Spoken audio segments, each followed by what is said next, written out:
The very youngest winner we ever had back at Lakeland, Florida a couple years ago. Look at the momentum Joey Logano got with that run on the outside. He laid off him to get a little bit of momentum, and boy, he got it, didn't he, Kenny? Yes, he did. Oh, trouble! Justin Lupton into the back of the 60. Patrick Shelton spins. Into the wall he goes. And now Kimmel spins around. Oh, and a big hit on Justin, or on the 60 of Patrick Shelton. Our sixth caution of the day comes out, and what a big hit that was from the 23 of Larry Hollenbeck. Yeah, Larry was running up in the 8th spot when they came by here last time, and boy, did he make hard contact with Patrick Shelton. The 44 with damage. The 60, that's Patrick Shelton waiting for that window net to come down.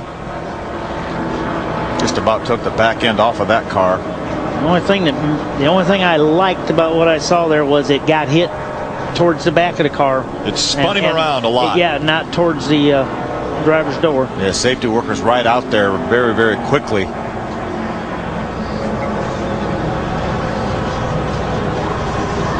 They'll go to work trying to attend to the 60 and Patrick Shelton.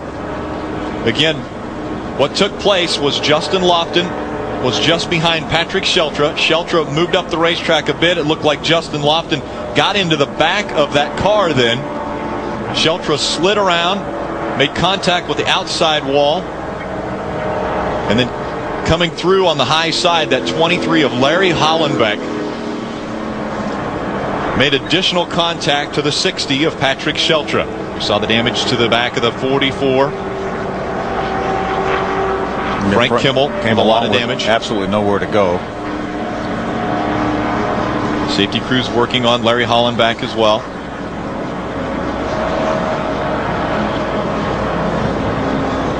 A lot of debris on the racetrack. You can see it behind the ambulance and the safety crews.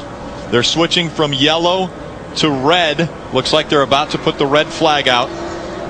They're going to send the field around. Normally they stop them over in turn 2. A lot of debris everyone's ran through here too.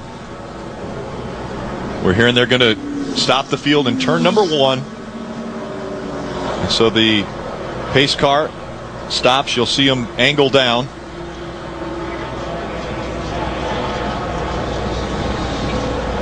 Jim Trado, I know you're down there by Kimmel's pit. What's taking place? They've got the Roush Fenway team collection here of the Yates team with the helmets, of course, of the Menards colors, and the DeWalt team. That's Matt Kenseth's crew, again, trying to help out. They're trying the best they can to get this car out to finish the laps. They're just keeping an eye on where the pace car is. Bill Kimmel is making the calls as expected here as he's telling the team what to do from behind pit wall. Again, Bill's son, Will, was also in this race. We see the yellow flag still out. Bill, you brought up a good point. You can't work on the race car if the red flag comes out. Yeah, they're waiting for the rest of the field to get up there with the cars that are stopped over in turn 1. Once they get there, I think then they will display that red flag, and they will make Bill Kimmel and all his guys stop working on Frank's car. You see them putting the caution flag back away.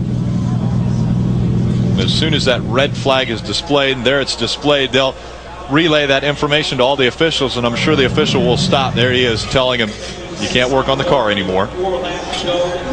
But they can examine it and see what all they will need here. There's Bill Kimmel right there, Frank's brother, Will's father. Got to make sure he doesn't go across the wall now. Remember, no helmet, so they're not allowed to do that. Right now, you know, Frank is only being shown with 11 cars on the lead lap, so Frank right now is being shown in 10th spot. Jim Trado.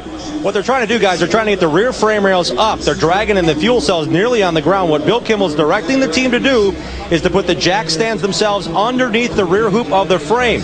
He said then drop the jack, so it's actually working like a quarter power in reverse to try to jack that frame up by using the jack stands as the support to push that frame back up into place so the fuel cell is higher, the car's not dragging, and he may be able to complete this race.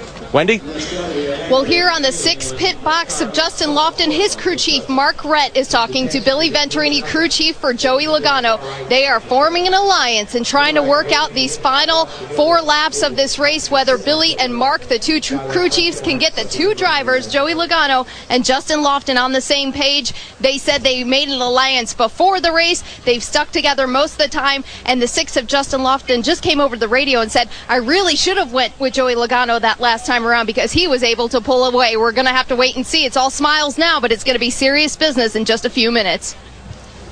Thank you, Wendy.